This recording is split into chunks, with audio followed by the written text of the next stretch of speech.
I'd like to welcome Chere Pepper to the show this morning. Good morning to you. Good morning. How you doing? Okay.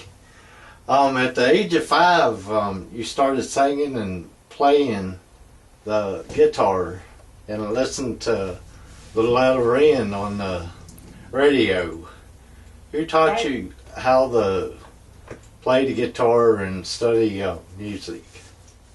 Well, actually, I had one guitar lesson when I was 5, when I went to Brownie Girl Scouts, and they gave me this little chord chart. There's this teenage, Girl Scout teaching us, and so I took the chord chart home, and not only did I learn the D chord, which is what they taught the first lesson, but I kind of just learned all the chords, and I went back the next week and just started playing all these chords, and of course I couldn't switch super fast, between them. And she's like, I can't teach you anything else. And so I just kind of, on my own, went home, and I was really discouraged because I'm like, I want to learn how to play guitar, but she can't teach me anything else because her teaching was limited. And so I I listened to Loretta Lynn and Dolly Parton and, all those on the radio. And so I just started listening to their songs. And I didn't realize it at the time, but I was studying chord progressions, how songs were written, all the basic structures, as well as, how to put the whole song together. And so I would just kind of play by ear and play along. And, that's kind of how I learned how to write a song. Okay.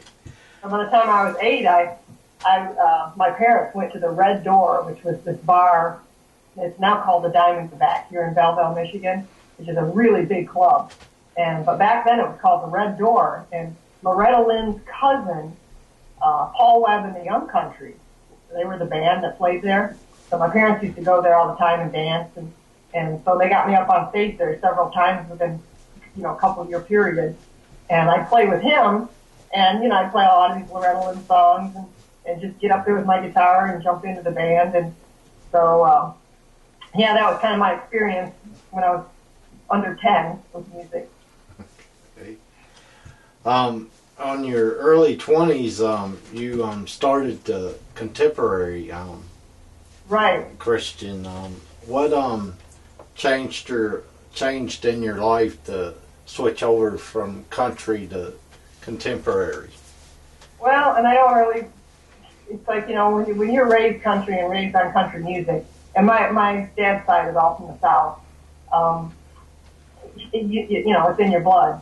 So all through my teenage years, when I was 12, I fronted a band with my brother, and we did all the moose lodges and all that sort of thing. So I played with bands throughout my teenage years. It was always country.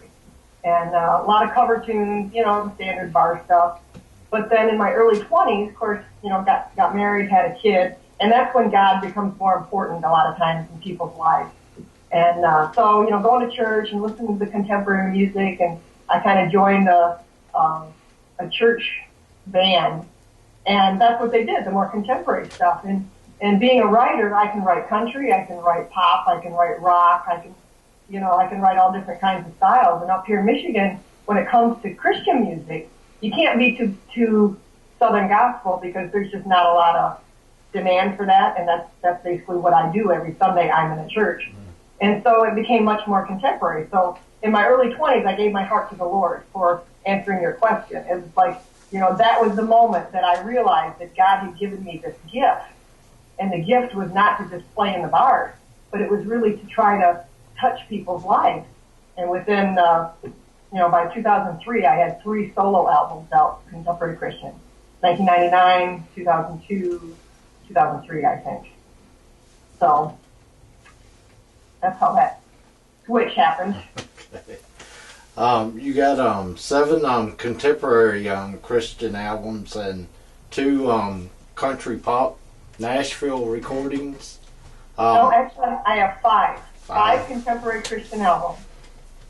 And the 4th one, Armor of God, was up for the Grammy nomination for Album of the Year. And then there's a song on there that was up for Song of the Year, my Jesus, Jesus song. But yeah, I got 5. And then after the 5th one, that's when God spoke to me and said, it's time to step out into the non-Christian world.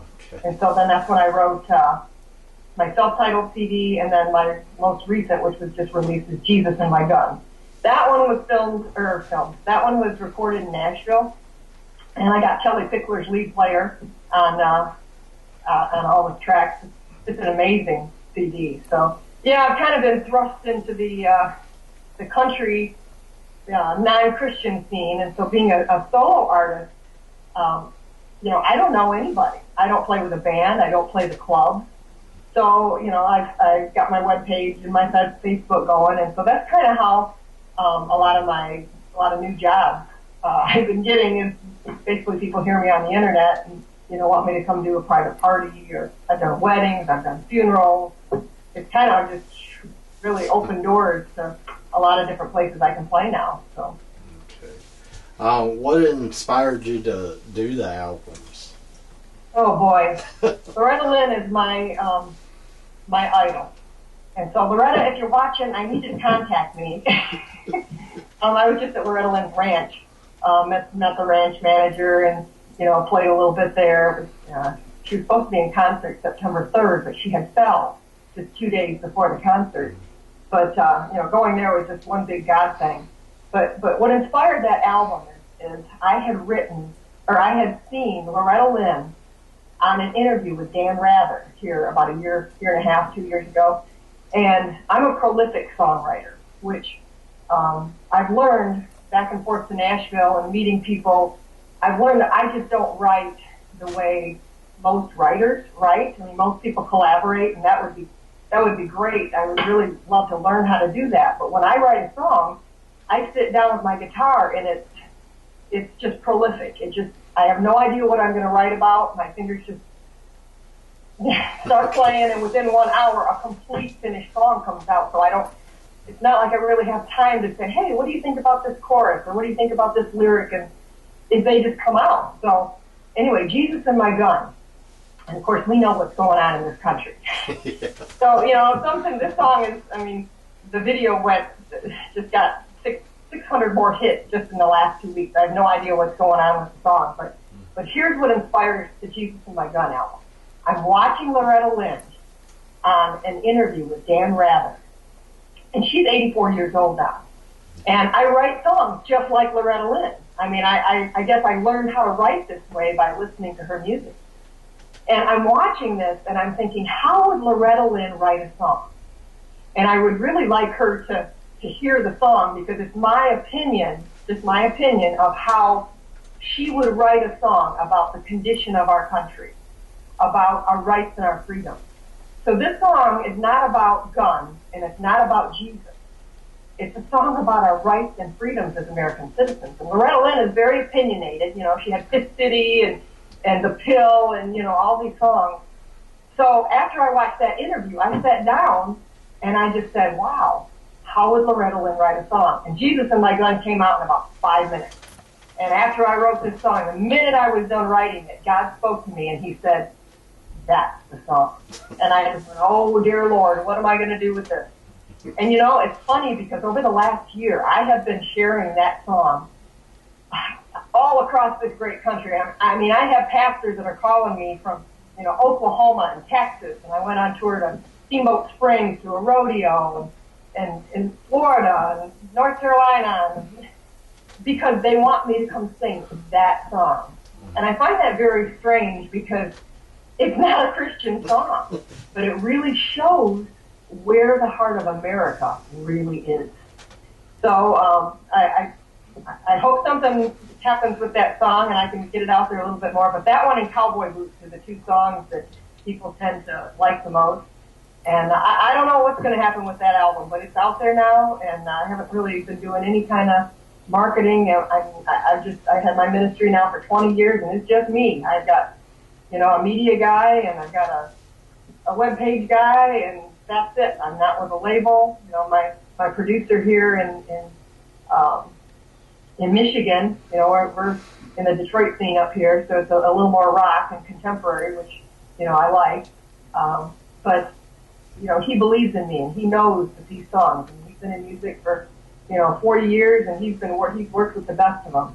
And I just thank God for him every day that he believes in me, and he believes in these songs.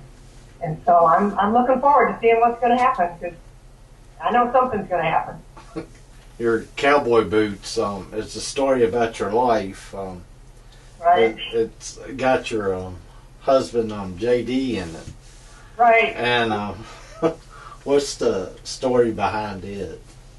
Well, I met my husband when I was 11. He was 12. We met on horses. And he's a Southern boy. His family's from Missouri, Bell City, Missouri.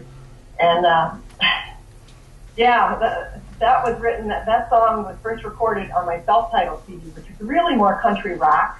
There's a few songs that are country pop, country rock, and a few like straight up rock tunes.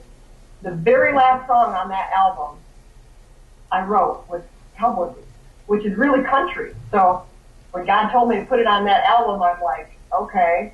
And so I recorded it. I call it my rock version. So it's on that song. I re-recorded it Nashville style and put it on the Jesus and My Gun album.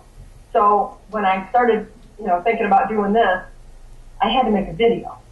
And so we went down to my video guy's house in Portland, Tennessee, and so we're trying to come up with ideas for the video. And, it is the story of my life.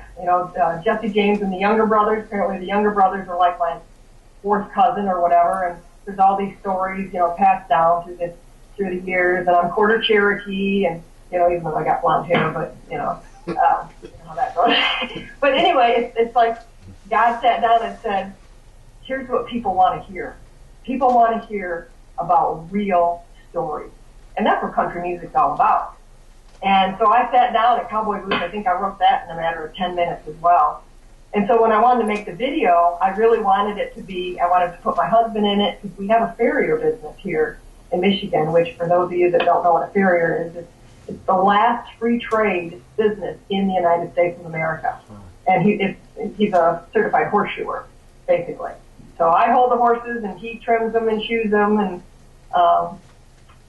so I wanted to put him in there, and I wanted to put the truck, and he's just a good old boy, and we're always cutting wood, and so yeah, the video turned out great, and I think that he made the video. Honestly, he just that's his personality. People that know him, I'm still getting messages like, "Oh my God, Chere!" It's just JD, or Pepper, they call him Pepper.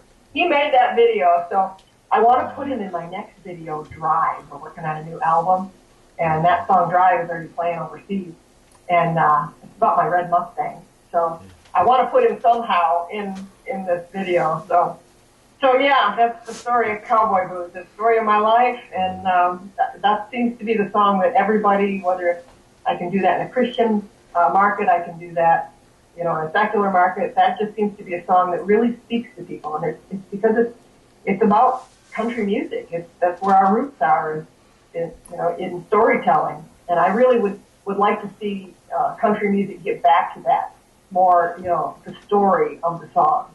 Not that I don't like the new stuff that's out there, but anyway, that's my favorite song. Anyway, I say that's the story of my life.